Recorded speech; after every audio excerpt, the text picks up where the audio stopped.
sore, saudara-saudara sekalian.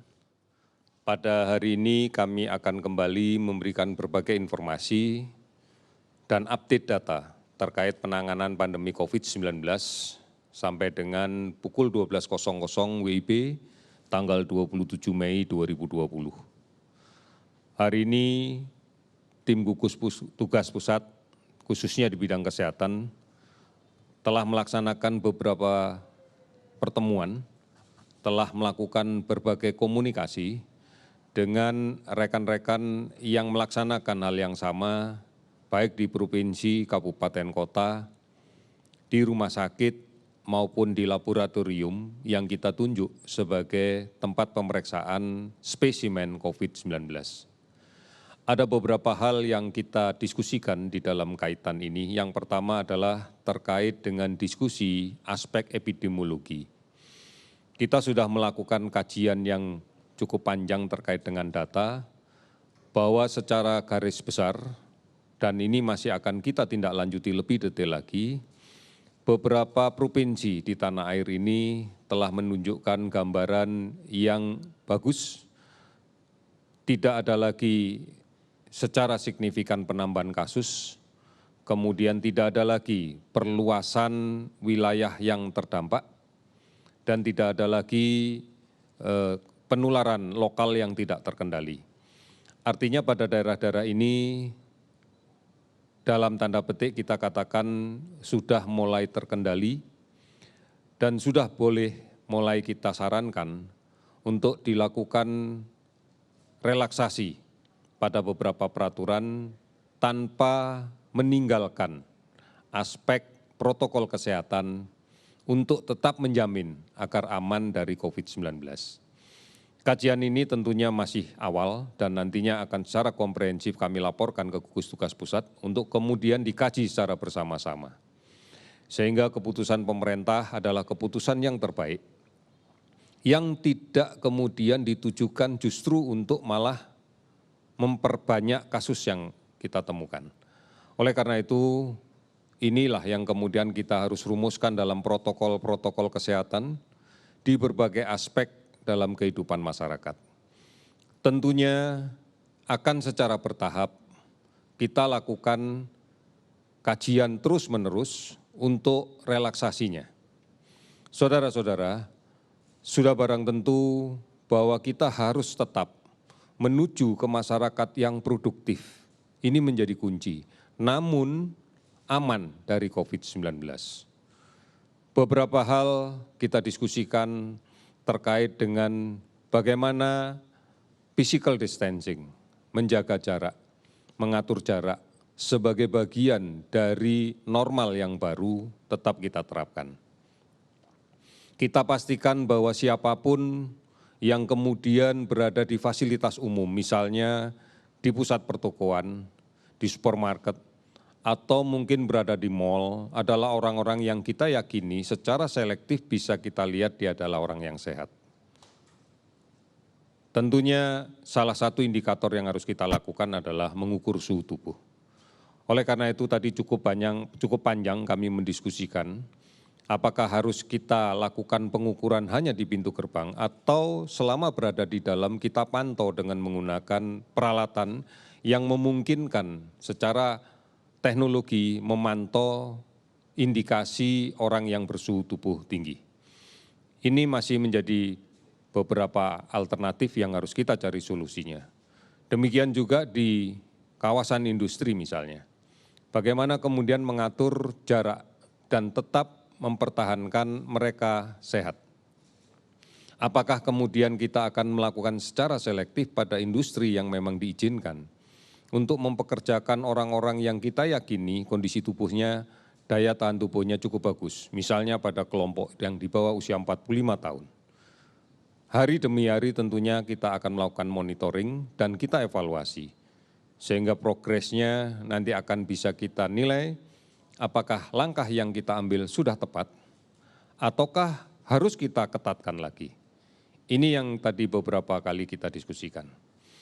Kemudian terkait dengan keinginan kita agar masyarakat mematuhi norma sehat yang baru, norma normal yang baru, yang selalu rajin mencuci tangan, tentunya kita juga akan meminta semua fasilitas, baik itu ruang kerja maupun fasilitas umum, harus menyiapkan fasilitas yang mudah diakses untuk cuci tangan dengan menggunakan sabun. Ini menjadi sesuatu yang penting karena kita harus memfasilitasi ini. Oleh karena itu, saudara-saudara sekalian, kita pun juga akan berpikir tentang bagaimana transportasi umum dan seterusnya. Parameter-parameter ini tentunya tidak akan sama untuk tiap-tiap provinsi, tiap-tiap kabupaten. Oleh karena itu, kajian data yang komprehensif dari masing-masing kabupaten sampai dengan tingkat provinsi pasti akan dibutuhkan. Inilah yang nantinya akan menjadi monitoring kita yang terus-menerus kita lakukan, karena inilah data-data objektif yang akan kita gunakan dalam melakukan pengendalian. Kewajiban pemerintah adalah kemudian melakukan pemeriksaan, khususnya pemeriksaan spesimen secara masif. Adalah kewajiban pemerintah untuk kemudian melakukan tracing atau penelusuran kontak secara agresif. Dan kewajiban pemerintah juga untuk kemudian menyiapkan dan melaksanakan isolasi yang ketat terhadap kasus-kasus positif yang berpotensi menjadi sumber penularan bagi masyarakat luas. Oleh karena itu, ini yang harus kita perkuat di seluruh kabupaten kota. Sudah barang tentu intensitasnya akan berbeda dari masing-masing kabupaten kota, karena ini tergantung dari status gambaran epidemiologinya saat ini. Kita tidak bisa mengeneralisasikan bahwa seluruhnya melaksanakan hal yang sama, padahal permasalahannya berbeda. Ini yang kita minta juga semuanya bisa memaklumi dan bisa memahaminya. Namun tujuan kita tetap sama, bahwa seluruhnya harus produktif, kembali produktif. Namun dengan prasyarat mutlak, yaitu aman dari COVID-19. Saudara-saudara, ini yang terus dilakukan oleh pemerintah, baik di tingkat pusat sampai dengan tingkat daerah, untuk mengkaji permasalahan yang muncul secara spesifik di masing-masing daerah. Untuk kemudian kita lakukan simpulan-simpulan dan saran-saran untuk lakukan tindakan dalam rangka mulai mendorong produktivitas yang lebih baik lagi. Saudara-saudara, kita berharap bahwa tidak lama lagi dunia tentunya yang saat ini sedang bekerja bisa menemukan vaksinnya. Sehingga kemudian kita bisa menjadi lebih baik lagi di dalam rangka menjaga produktivitas. Permasalahan ini bukan hanya permasalahan bangsa kita saja. Ini permasalahan berbagai negara. Ini permasalahan seluruh dunia. Karena ini adalah pandemi. Oleh karena itu, sudah sepantasnya kalau kemudian kita bersabar, kemudian semakin merapatkan barisan untuk bekerja sama, untuk saling bahu-membahu terus-menerus, untuk sinergi dengan pemerintah, sinergi dengan semua sektor yang tujuannya adalah mengendalikan sebaran COVID-19. Ini mutlak kita lakukan, karena kalau tidak kita akan mengharapkan pada kondisi yang sulit. Saudara-saudara, norma normal yang baru atau tatanan hidup normal yang baru itu basisnya adalah orang per orang. Pangkalnya adalah orang per orang. Bagaimana kebiasaan orang per orang berubah dengan melakukan hal-hal yang memberikan ruang yang sedikit, ruang yang sempit, bahkan tidak memberikan ruang sama sekali untuk sebaran COVID-19. Mencuci tangan secara rutin dengan menggunakan sabun salah satunya. Menggunakan masker saat berada di luar rumah, menghindari kerumunan, menjaga jarak. Ini adalah hal-hal yang harus dilakukan dan sudah menjadi kebutuhan perorangan. Pola hidup bersih sehat, meningkatkan status imunitas ini juga menjadi penting di dalam kaitan dengan normal yang baru. Oleh karena itu, mari kita bangun dari diri kita sendiri, dari masing-masing orang. Basisnya adalah keluarga. Oleh karena itu kami berharap bahwa peran kepala keluarga akan menjadi penentu keberhasilan untuk kita songsong kembali normal yang baru ini. Apabila ini bisa kita lakukan bersama, kita yakini bahwa ke depan kita akan menjadi lebih baik lagi. Saudara-saudara, berikutnya kami akan sampaikan update data. Pada hari ini spesimen yang telah kita periksa sebanyak 14.313, sehingga total keseluruhan spesimen yang kita periksa sampai dengan saat ini adalah 278.411 spesimen.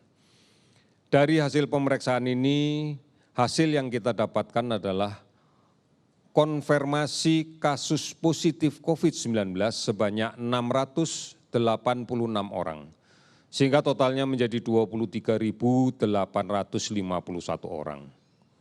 Kasus sembuh 150 orang, sehingga total menjadi 6.057 orang. Kasus meninggal 55 orang, sehingga menjadi 1.473 orang. Telah 410 kabupaten kota yang terdampak dari COVID-19 ini dari 34 provinsi yang ada. Kami masih melakukan pemantauan di seluruh rumah sakit di seluruh Indonesia terhadap orang dengan pemantauan sebanyak 49.942 orang. Pasien dalam pengawasan yang saat ini sedang diawasi dengan ketat sebanyak 12.667 orang. Saudara-saudara, dari keseluruhan laboratorium yang ada, hampir seluruhnya telah melaksanakan pemeriksaan dan memberikan pelaporan. Beberapa laboratorium masih berproses dan belum memberikan pelaporan karena secara spesifik kita masih belum mendapatkan datanya. Meskipun mereka melakukan pemeriksaan, namun pelaporannya belum sampai di tempat kita. Kami sudah menghubungi satu persatu. Hari ini ada 21 laboratorium yang masih berproses untuk memberikan laporan ke kita. Ini yang kita harapkan bahwa di dalam kaitan dengan pemeriksaan yang masif, ini akan menjadi penting. Karena hasil pemeriksaan yang masif nanti akan berujung pada tracing yang agresif. Dan tracing yang agresif ini nanti akan berujung juga pada isolasi yang ketat. Inilah cara untuk kemudian mengurangi sumber penularan di masyarakat.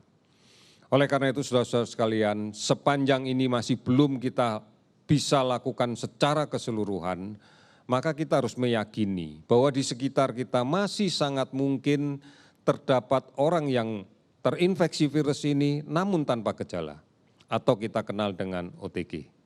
Oleh karena itu, kita harus tetap melindungi diri kita sendiri. Gunakan masker apabila keluar rumah.